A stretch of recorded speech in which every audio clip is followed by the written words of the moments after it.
Yo, what's up guys? Welcome to the Viper Pit. I know a few people's been asking me to do settings videos, so I thought I'd give you guys a chance to see what kind of settings I'm using. I'm still fiddling around with a few things. I'm still not 100% on what does what, but I've got a kind of a good idea how the settings work. I've always played Call of Duty, so yeah. So these are my settings right now. I got my button layout. It's on tactical, so obviously if you want to crouch and slide, I use my right analog, which is very important. Do you mean if you're using one of the buttons, that means that you would have to take your thumb off one of the joysticks to actually activate, which will take longer for you to do what you want to do, which obviously is slide. My stick layout is on default. I haven't touched that. I keep that as normal. Same with my invert look. I haven't moved that. Now sensitivity is quite important. So I'm rocking with a 7 and 6 at the moment, and it's my sweet spot. But this is all personal preference. You know, 7 and 6 works for me, but it doesn't mean it's going to work for you. I do suggest putting your vertical sensitivity down slightly above your horizontal, but that's the same again. That's personal preference. My ADS sensitivity, I've kept that the same, so they are both on 1. My aim response curve type is on standard. I have tried linear and I have tried dynamic, but yet again, standard works for me the best. Control of vibration, I would turn that off personally. Control of vibration is quite distracting, especially if you've got like a lot of vehicles. You've got a lot of grenades going off next to you. It's quite distracting, so I would disable that. My aim assist, again, I've tried all these. Precision, focus, and standard is the best for me. Weapon mount, I haven't touched that. I've kept that the same. That's basically when you're looking around corners, or if you're leaning over a worm to increase your aim. But I've kept that. Same again. I've kept that weapon mount movement exit. I've kept that the same. Aim down sights, I hold. Equipment behavior, I hold. Now this is a very important one. Use reload behavior. Now when you first get the game, it'll say tap to reload, but still you've got to hold. It doesn't make sense, I know, but if you take it to contextual tap, that means when you're opening doors, or if you're picking up any weapons or anything like that, it's tap to pick up. It saves you holding it, which means it's quicker for you.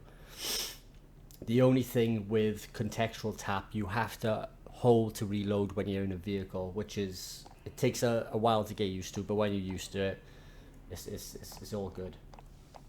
Well, what else we got here?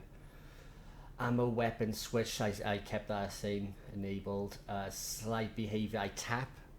I think it's a lot better, it's a lot faster, but same again, personal preference. If you prefer to hold, then hold, but personally I like it on tap. Auto move forward, I kept that the same. Automatic sprint disabled, and same, I haven't touched that one as well. Safe area, I'd always advise go into the corners of your monitor or your TV, whatever you're using. But yeah, try and fill in them gaps.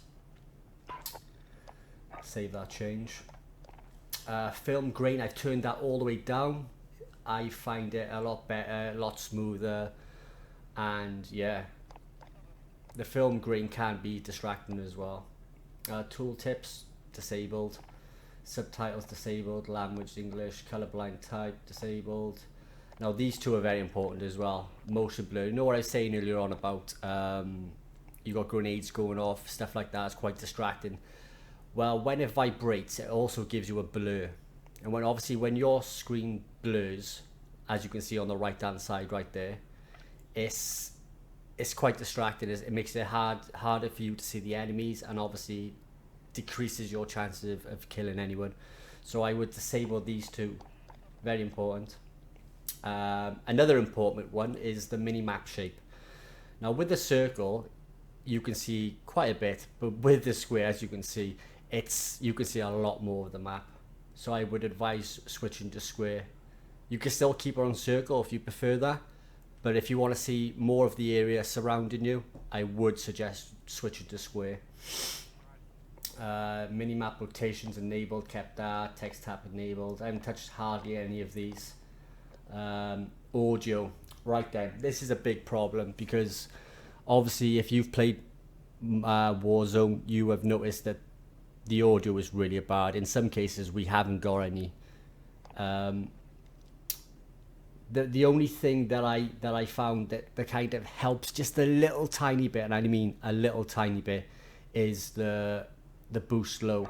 Because obviously if you're trying to listen out for footsteps, the footsteps are quite low to hear. It's a low sounding kind of thing. So I personally would put on boost low. I've tried all the rest of them and it doesn't care. It doesn't matter what headset you've got. It doesn't matter how good your speakers are on your TV. You need to switch to boost low. Out of all them, until they fix this audio problem, I would suggest using boost low. And that's just my personal opinion. Master volume 50. Music, I turn that off. Well, most of these, it's personal preference again. It doesn't make you become a better player or anything. Hit mark, I haven't switched to that. I haven't tried any of these two. I might try them sometime. I haven't tried that. No, I think that's it, guys. I think we've got one more as well, which is on the other side of accounts. Now, crossplay. Now, this is probably the key one out of every sentence that I've just talked about. And crossplay, basically, when you've got it enabled, you get to play against PC players and Xbox players. And I wouldn't mind that, but we haven't got any aim assist. It says that we've got aim assist, but we haven't. Not like any other Battle Royale game I've played. And when you're coming up against PC players, not saying that every PC player is good, but if you come across a PC player that knows how to use his keyboard and mouse, he's going to have an instant advantage over you. So I would suggest switching that to disabled. And yeah, I've been having a lot more better games with that off. It just makes it more fair. If we did have aim assist, I would switch to enabled straight away, but we haven't got it, so until they fix that, I would suggest putting it on disabled. What else we got here? Yeah, I think that's it, guys. Yeah, that's all my settings. It's nothing else. I've done more or less everything. I've tried everything else, and this what seems to be working for me right now. So yeah, guys, that's my settings right now. Now, if you're new to the channel, guys, don't forget to subscribe, man. Smash that like button, and I'll see you in the next video. Peace.